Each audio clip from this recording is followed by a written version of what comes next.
GoldenEye wasn't just another Bond movie. It was the rebirth of the world's most famous spy. After years of silence, Pierce Brosnan stepped into the role and gave James Bond new life in a post-Cold War world. But behind the gadgets, explosions, and tank chases, the film's production had its own set of wild stories. From record-breaking stunts to hidden nods to Ian Fleming's real life, GoldenEye is packed with strange and fascinating details. Here are 20 weird facts you didn't know. Number 1. Bond almost died before GoldenEye. After License to Kill, 1989, the Bond franchise nearly collapsed. Legal disputes between MGM and Danjaq halted production for 6 years.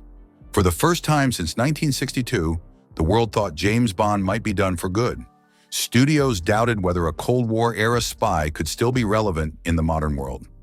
It wasn't until 1994 that production finally began on GoldenEye, giving Pierce Brosnan the chance to relaunch the franchise.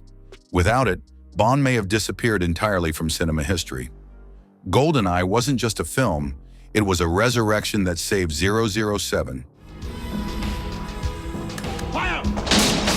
Number 2. Pierce Brosnan was almost Bond in the 80s. Pierce Brosnan was supposed to play James Bond years earlier. In 1986, after Roger Moore retired, Brosnan was chosen to star in The Living Daylights. But fate had other plans. NBC suddenly renewed his contract for Remington Steele, his TV series, and that deal prevented him from taking on the role. The part instead went to Timothy Dalton. Brosnan had to wait 8 long years before finally putting on the tuxedo in GoldenEye. Fans often wonder how different the 80s Bond films would have been with Brosnan, but his eventual debut gave the series the spark it desperately needed. James Bond. Ksenia Sergeyevna Onatop. Number 3. The name GoldenEye had secret meaning. The name GoldenEye wasn't invented for marketing. It came directly from Bond's creator, Ian Fleming. During World War II, Fleming worked for British Naval Intelligence and devised Operation GoldenEye, a plan to monitor Spain in case they sided with the Nazis. Years later, Fleming bought an estate in Jamaica where he wrote all his Bond novels, and he called that home GoldenEye. Naming the film after this real-life connection gave the movie extra authenticity.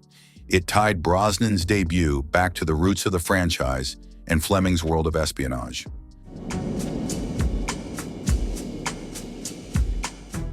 Number 4. Judi Dench was the first female M. Judi Dench's casting as M was groundbreaking.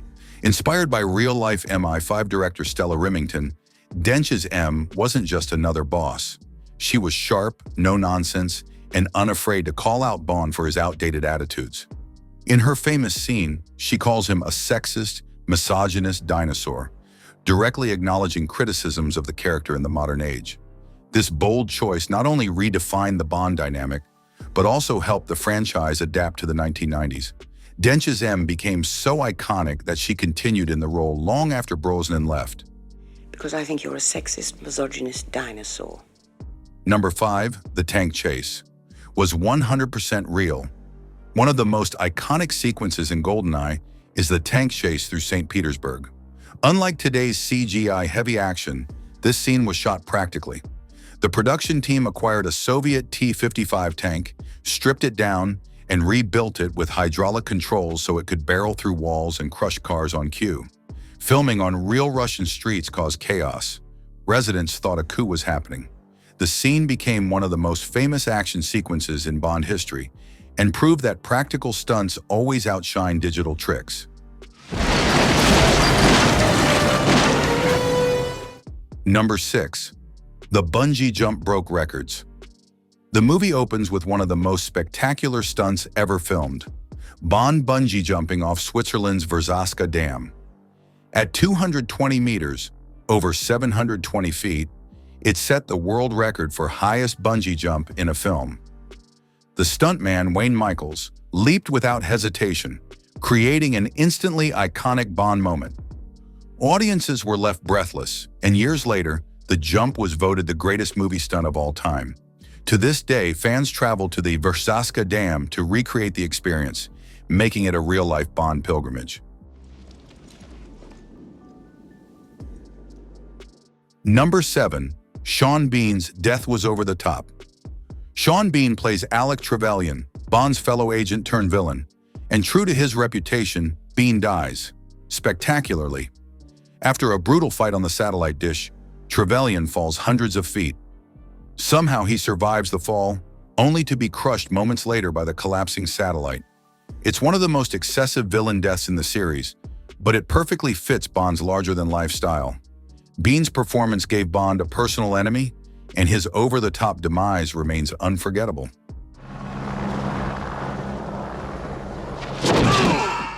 Number 8. Xenia Onatop's deadly thighs were dangerous. Famke Janssen's Femme Fatale. Xenia Onatop is famous for killing men with her thighs, but filming those scenes wasn't just acting. Janssen squeezed so hard during rehearsals that she actually bruised Pierce Brosnan. Brosnan later joked that the stunt hurt more than the stunts, but the authenticity made the character unforgettable. Xenia's mix of seductive charm and sadistic violence turned her into one of the most memorable Bond villains ever. Number 9. The video game became bigger than the movie. For many fans, GoldenEye 007 on Nintendo 64 is more famous than the film itself. Originally planned as a simple movie tie-in, it became one of the most influential first-person shooters ever made.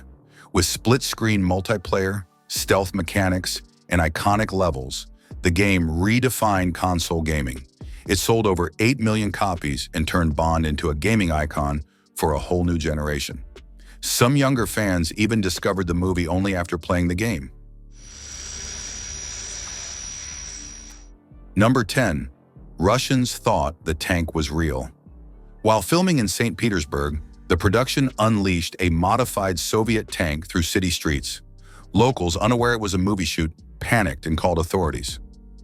Rumors spread that a military coup was happening. The chaos almost shut down filming.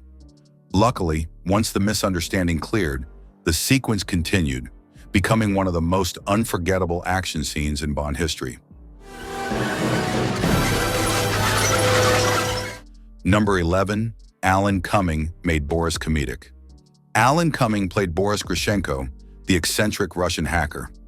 Originally, the role was written as a darker and more menacing character, but Cumming improvised quirks, like his "I am invincible" line, turning Boris into comic relief. It worked. Fans loved him.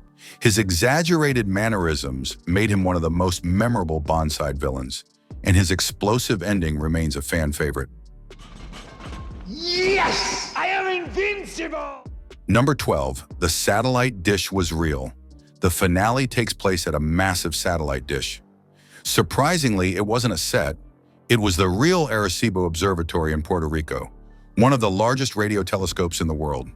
The crew filmed directly on site, climbing the catwalks and using the dramatic backdrop for the climactic battle. After the film's release, Arecibo became a Bond fan tourist destination. Sadly, the structure collapsed in 2020, making its GoldenEye appearance even more historic.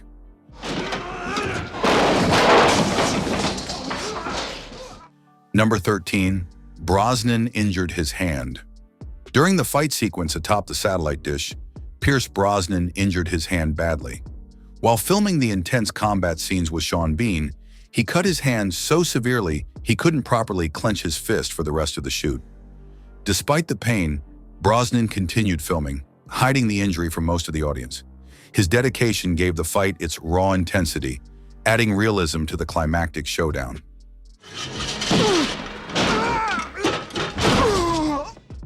Number 14. The first Bond of the post-Cold War era. GoldenEye had a major challenge. How do you make a spy thriller when the Cold War is over? For decades, Bond fought Soviets and Cold War villains. But by 1995, the world had changed. The writers solved the problem by making Alec Trevelyan, a former MI6 agent, Bond's enemy. Instead of East versus West, the story became personal betrayal. This new direction modernized the franchise and proved Bond could adapt to a changing world.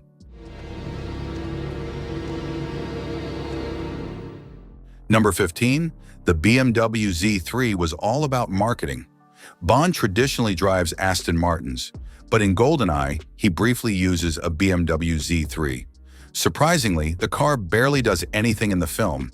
It doesn't even showcase its gadgets. That's because the Z3 was included purely as a product placement deal. BMW paid millions to feature the car, and it worked. Sales skyrocketed after the movie, proving the Bond effect was still alive and strong. BMW. Agile 5 forward gears, all points radar. Number 16, Minnie Driver's tiny cameo. Before she was famous, actress Minnie Driver made a blink-and-you-miss-it appearance as a terrible nightclub singer in Valentin Zukovsky's club. Singing horribly off-key, her character adds a moment of comic relief. At the time, Driver was relatively unknown, but just 2 years later she would star in Good Will Hunting and become a household name. It's a hidden Easter egg that surprises fans on rewatch.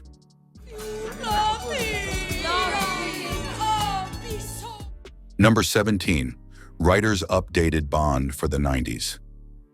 The writers of GoldenEye knew Bond couldn't remain the same old womanizer from the 1960s.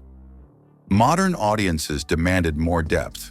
That's why Judi Dench's M confronts him, calling him a sexist, misogynist dinosaur. This self-awareness allowed Bond to evolve without losing his core charm. The film showed that while the world was changing, 007 could change with it. Because I think you're a sexist, misogynist dinosaur. Number 18. Miniatures made the ending. Epic. That massive satellite collapse wasn't CGI. Special effects teams built a huge miniature replica of the Arecibo dish, complete with movable parts. They blew it apart using explosives to capture realistic destruction.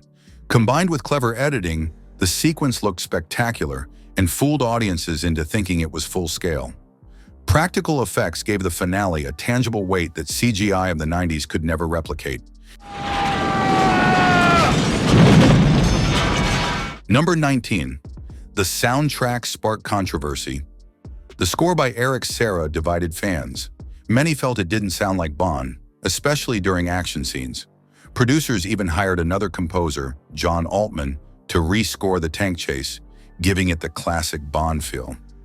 Serra's experimental approach was bold, but it highlighted how essential music is to Bond's identity. Without those iconic musical cues, Bond just doesn't feel like Bond.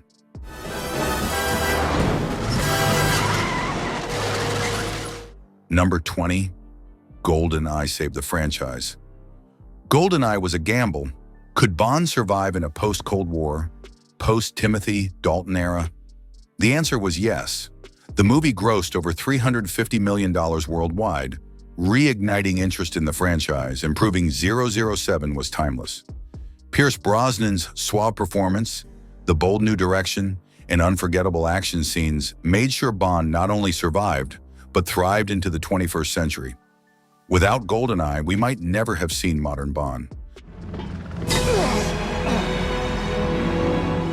GoldenEye wasn't just a film, it was a lifeline. It brought James Bond back from near extinction, modernized him for a new era, and even created one of the most legendary video games of all time. Pierce Brosnan's debut didn't just keep Bond alive, it made him stronger than ever.